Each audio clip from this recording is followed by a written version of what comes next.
What's up, everybody? Once again, my name is Matt, and welcome back to Let's Play The Legend of Zelda Breath of the Wild. In the last episode, we started doing some side quests here in Zora's Domain, and in this episode, well, we're going to finish those up, and then finish off the other side quests here in the Lanayru Region. So let's start by talking to this young chap over here. Hi. What is it? Oh, hey, mister. What's up, kid? You've got a weird face. Hey, I'm a Hylian. Hi, Leon. Never met one of those before. Speaking of which, do Hylians have any use for frogs? If you don't need your hot-footed frogs, why not donate them to me? 5 frogs should do the trick. Got it? Got it. And I'm pretty sure I have more than 5 frogs, so you can have some. Hey, you mister. I'm busy. Yeah, sure you are. Here's your frogs. What? Really? Okay, I'm gonna go ahead and count them. 1, 2, 3, 4, 5. Wow! You really brought them. Here, take this as thanks. And yay, a flower. This is called an amaranth. I picked it because it's unusual, but it doesn't really suit me, so it's all yours. Wow, really? Thanks, kid. I can't believe you gave me a very common flower that I already have a bunch of, and it's actually super easy to find. Thanks a bunch, kid. Ah, jeez. Alright, whatever. Enjoy the frogs. Next up is this guy. So what's going on, my dude? Oh, you! Hi! It's me. I'm the one Prince Sidon left at the top of the tower. The name's Groove. In the end, I wasn't able to join up with Prince Sidon. Instead, I worked up some fighting spirit and jumped into Zora's River from the top of the tower. And then I came back here. I was deeply moved seeing my reflection on the water's surface as I dove in. Yes, deeply moved. Is that so? It is my observation that a person's true colors shine the brightest when they dive freely into the waves. Congratulations on the new Zora Armor. It is most impressive indeed. Wearing the Zora Armor, even a Hylian like you can climb a waterfall and get back up here in no time at all. That said, if you don't mind me asking, would you please show me your true colors as you dive into the water? You can dive headfirst from here into the water below. It would be true beauty made flesh. Please consider. Alright, so this guy wants us to do a dive for him. Let's get a running start, and look at that 10 out of 10 form.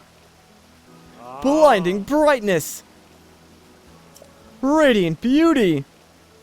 Okay, now climb the waterfall and then meet me back here.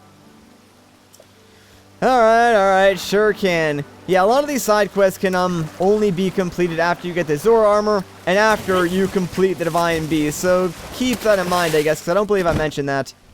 Fantastic! Can you feel that? My soul is on fire. It's pulsating with beauty. You showed me something truly special. Thank you so much. Now then, come over here real quick. Alright, hold your horses, man. What's up?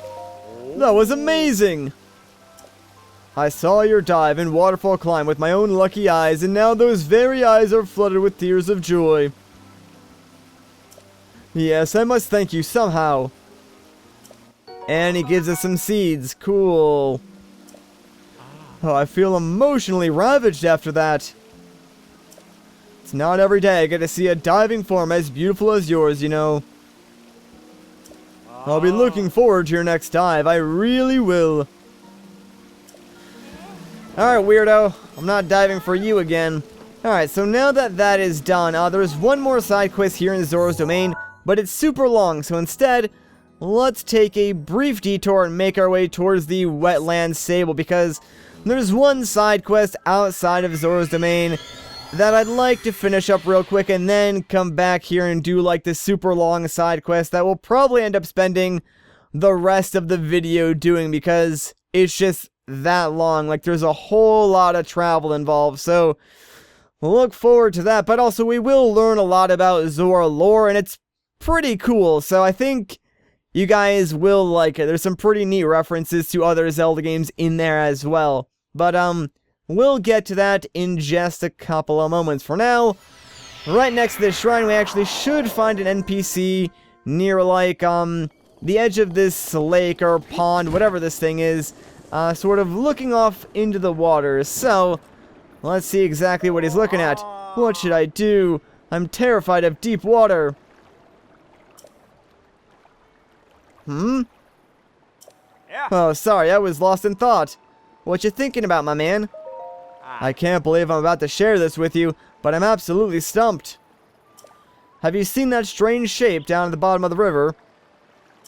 It's hard to make out, but I'm pretty sure it's a treasure chest. But I can't figure out how to fish it out of there.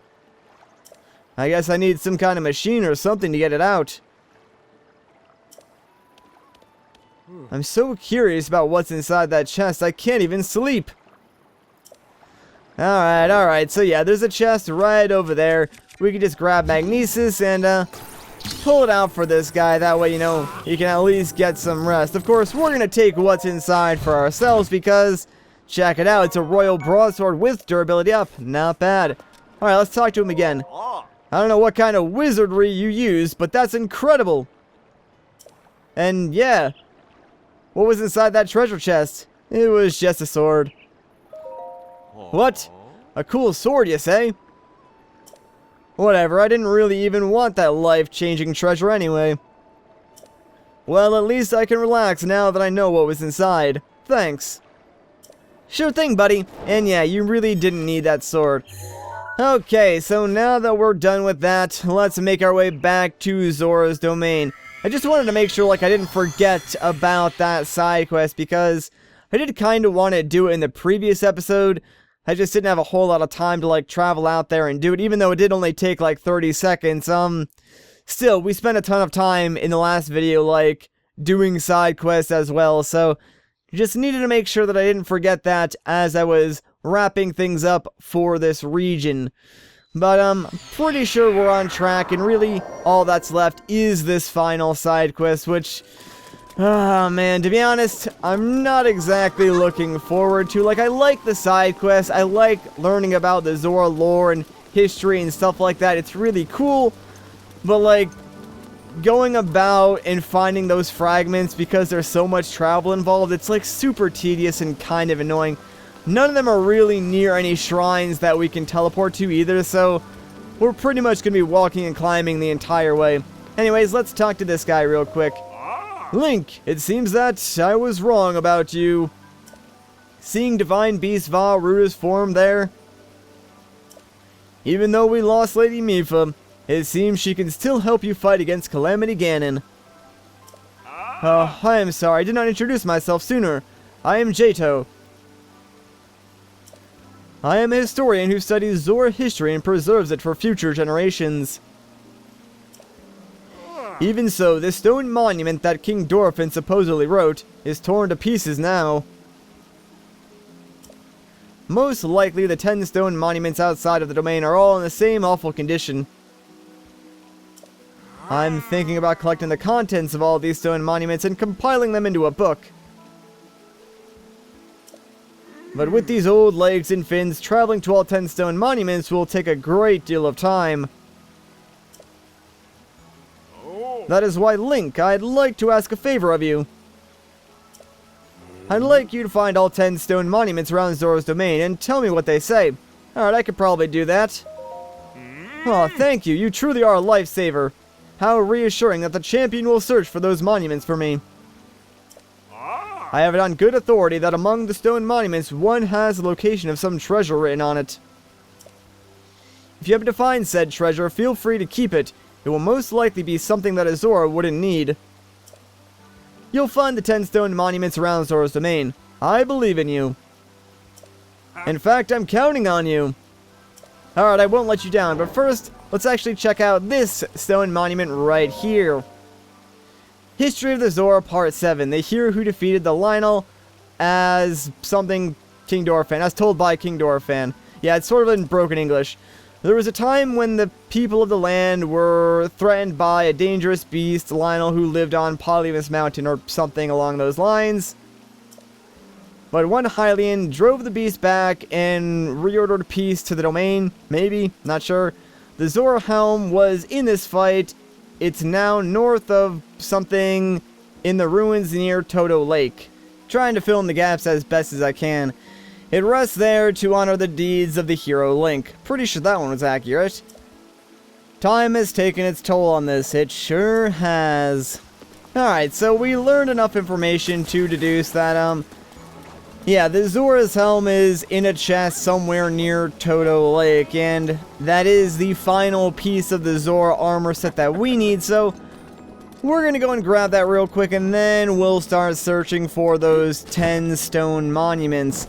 Like, we got the armor a long time ago, we got the greaves in the previous video, so makes sense that we just grab the helmet real quick. Plus, it is actually located, like, right between two of these stone monuments, and these two stone monuments just so happen to be the ones that are farthest away from all the other monuments, so, like, yeah, the other 8 are pretty centralized, I would say, although even saying that is kind of false, since, you know, Zoras Domain is massive in this game, so even if some things are centralized, so to speak, there's still like a very large spread out area that they can cover. They're closer than like these two are, but just know there will be a lot of walking, climbing, and all that other junk involved to get to like each of the monuments, which is why this quest takes so long to begin with.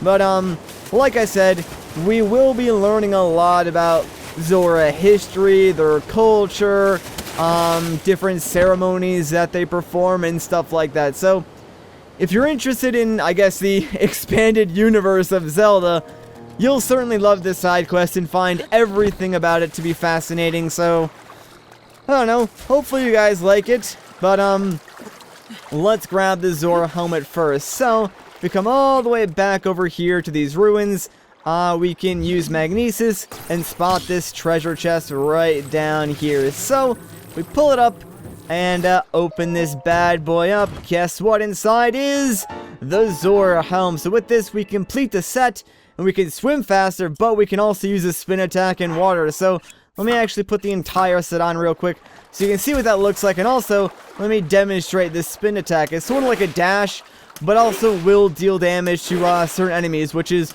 really, really cool. Kind of reminds me of like the dash that you had in Majora's Mask, although obviously this one you can't just like continually use. It would be kind of sweet actually if they let you sort of continually use that as long as you had stamina, but sadly, yeah, that is not the case.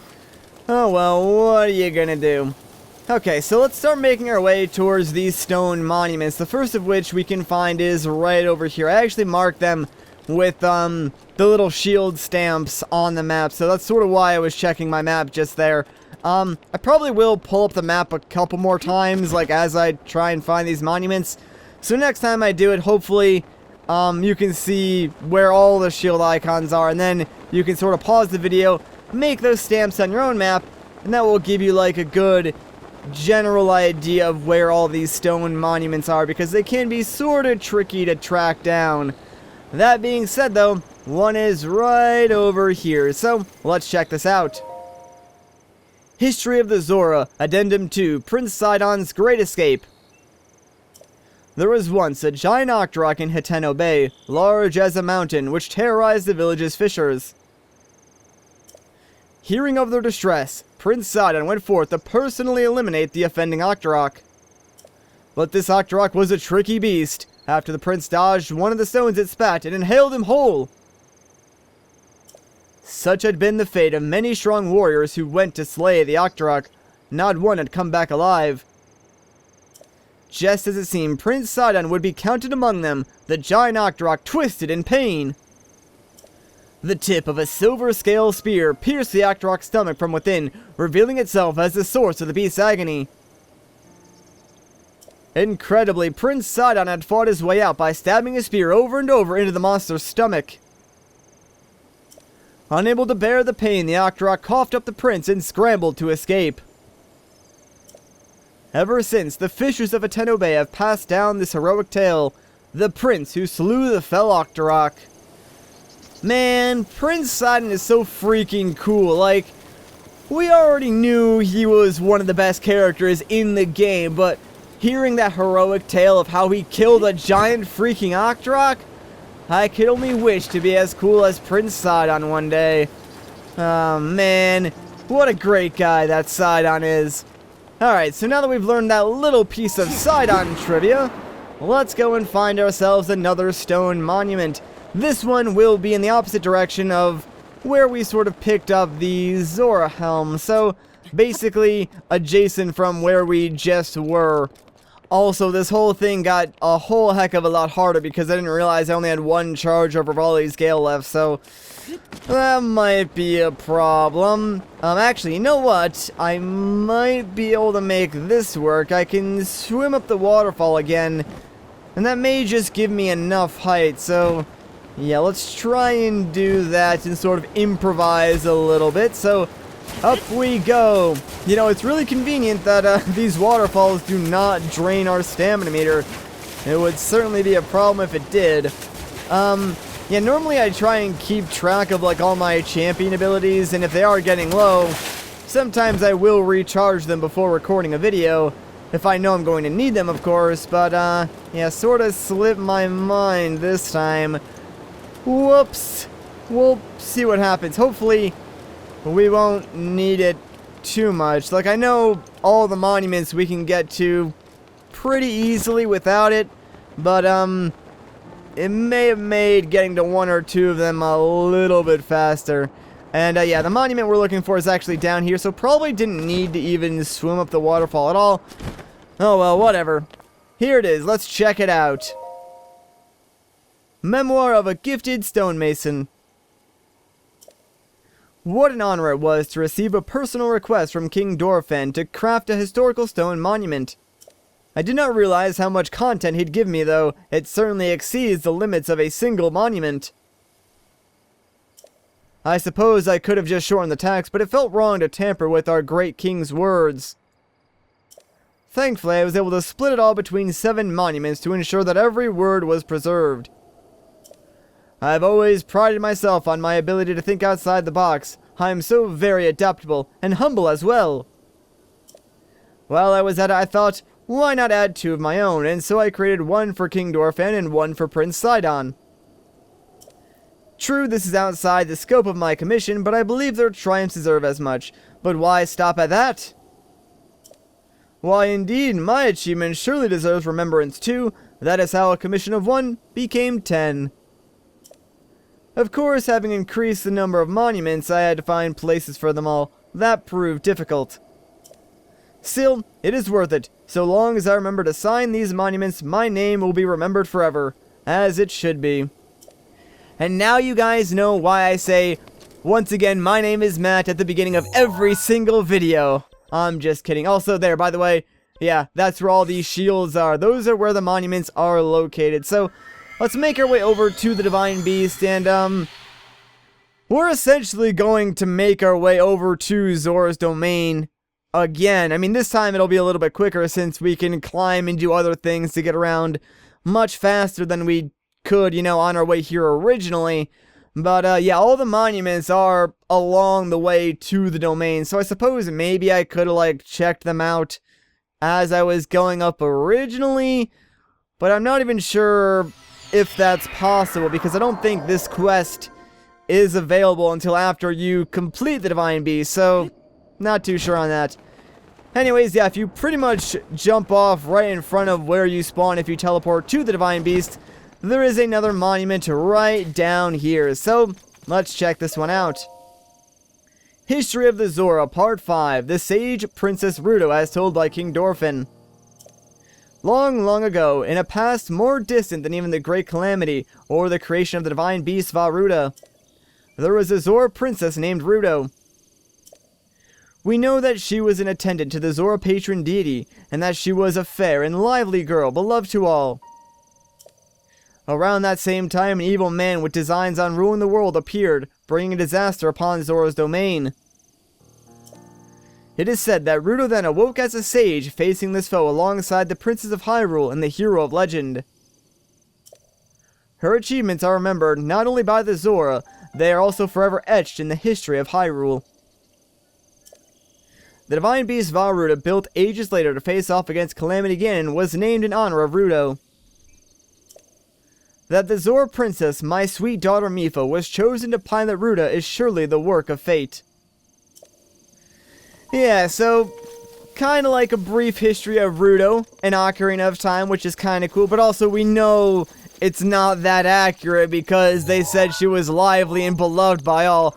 We know that's not true because, like, everyone hates Ruto in that game. Like, she's not cool, so I don't know why they would lie like that in this ancient stone monument, but whatever.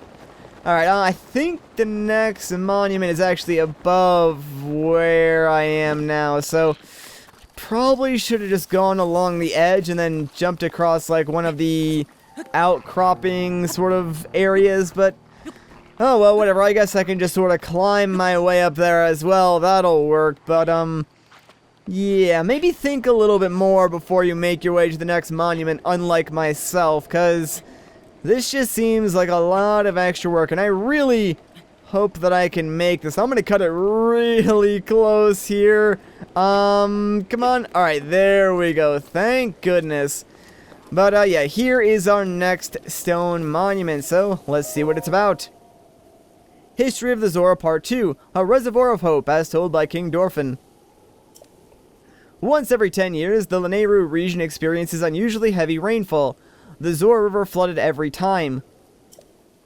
The tides damaged not only our domain, but our people, washing away poor souls and causing great suffering and disarray. The Zora King of that time, after seeking aid from the King of Hyrule, rode out to see what could be done. By joining the architectural genius of the Zora and Hyrule's technological prowess, East Reservoir Lake was swiftly built. Thanks to this fruitful partnership, Hyrule was no longer plagued by these devastating floods. In gratitude, the Zora King promised the King of Hyrule to manage the reservoir level to protect all of Hyrule from floods. Each Zora King since has kept this oath, spanning 10,000 years. That is why the reservoir signifies our bond with Hyrule. So that's pretty cool. You learn, like, why the reservoir was made, why it's so important, and you know that Hylians and the Zora people have a pretty much everlasting bond of partnership and oath to each other to help keep each other protected. So, I don't know, it's pretty cool to sort of learn all this expanded, Zora lore and stuff like that. Also, my air conditioner just turned on, so I apologize if you can hear that. I'll try and noise cancel it. Anyways, let's check it out, Lizalfos. History of the Zora Part 1, The Eternal Zora Domain, as told by King Dorphin. The rains have blessed Lanayru since ancient times with an abundance of pure, clean water. Seeking a bounty of such water, the Zora gathered there. Thus, as the legend goes, the domain was born 10,000 years ago. The land was also rich in ore, and so a unique form of stonemasonry was developed to create our new home. The domain is one giant sculpture, a feat of architecture that has drawn admirers the world over. Our great domain will ever stand as a hallmark of the esteemed artist who made it, an eternal symbol of Zora pride.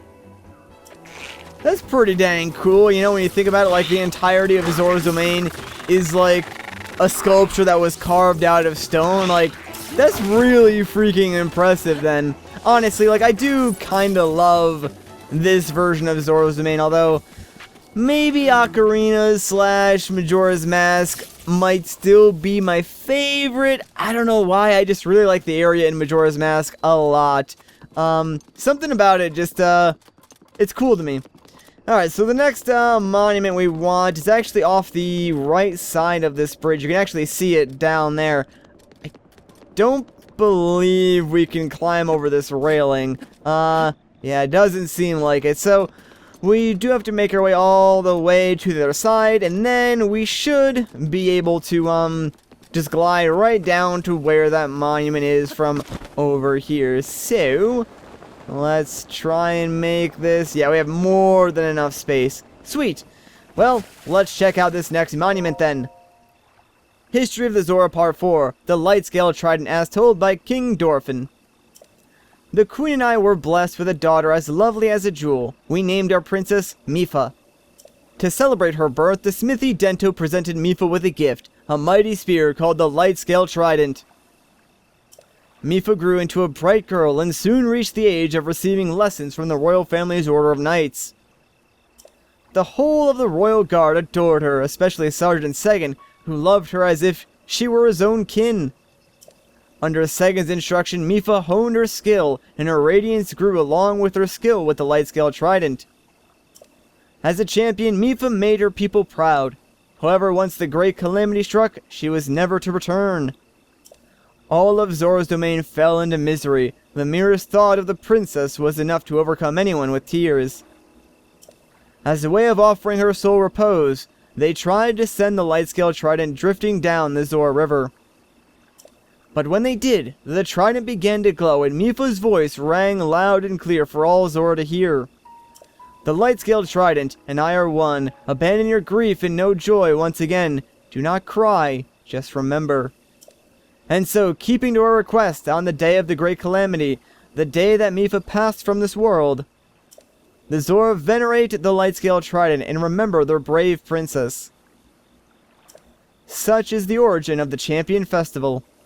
That's actually pretty cool because, when we first came to, like, Zora's Domain, wasn't it actually, like, the eve of the Champions Festival or something like that? So, it's cool to sort of understand the backstory behind that event. At least I seem to remember some character talking about it. Like, I think it was that grouchy old guy who I also forgot the name of, but you know, hey, that was a long time ago. You can't expect me to remember every minor character in this game.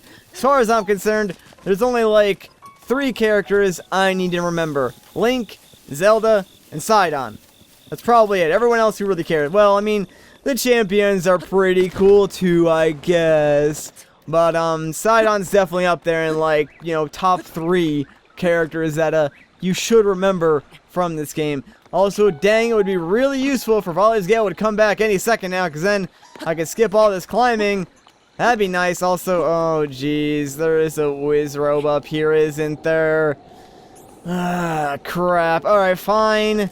Fine, we can deal with it, no problem. I mean, we're freaking endgame, for crying out loud. I don't know why I still hate these guys. But hey, buddy, turn around. Bam! Headshot, baby. That's going in the montage. Someone sync that up with, like, Linkin Park or something and send that to me. Anyways, let's check out this next monument.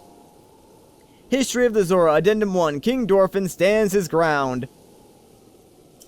Around 100 years after King Dorphin ascended to the throne, a stray guardian crossed upland Zorana into our domain. The guardian seemed unstoppable. Our best soldier's spears barely left a scratch on its metal hull. It was then that our King Dorphin, without a thought for his own safety, came out to face the guardian himself. With supernatural strength, he lifted the guardian and hurled it into a ravine. The impact of the fall left the guardian in pieces, and it was never to trouble another Zora ever again. The citizens celebrated the king's valor. From then on, their trust and respect for him grew beyond compare. You can still see the scar he earned that day on his forehead, a token of his triumph. Holy crap, man, like, everyone in this Zora lineage is freaking amazing. You got Mipha, who became a freaking champion. You got the king who lifted up a guardian and threw it off a cliff to destroy it. Like, that's freaking the coolest thing ever. And then you got Sidon, who got eaten alive by an Octorok and just stabbed it from the inside. Everyone in this family is amazing. Dang, dude. I want to be part of their family. Anyways, let's check out this next monument. History of the Zora Part 6, Divine Beast Vah-Ruta, as told by King Dorphin. When the Divine Beast Vah-Ruta was first discovered at Zora's Domain, my daughter Mipha hurried to see it. Those present that day say they saw an unusual sparkle of excitement in Mipha's normally calm eyes as she beheld Ruta. The princess spoke of the Divine Beast as she would a friend, and was overjoyed when she was chosen to pilot Ruta. I thought nothing of it at the time, but given the events that followed, I now regret allowing this to happen.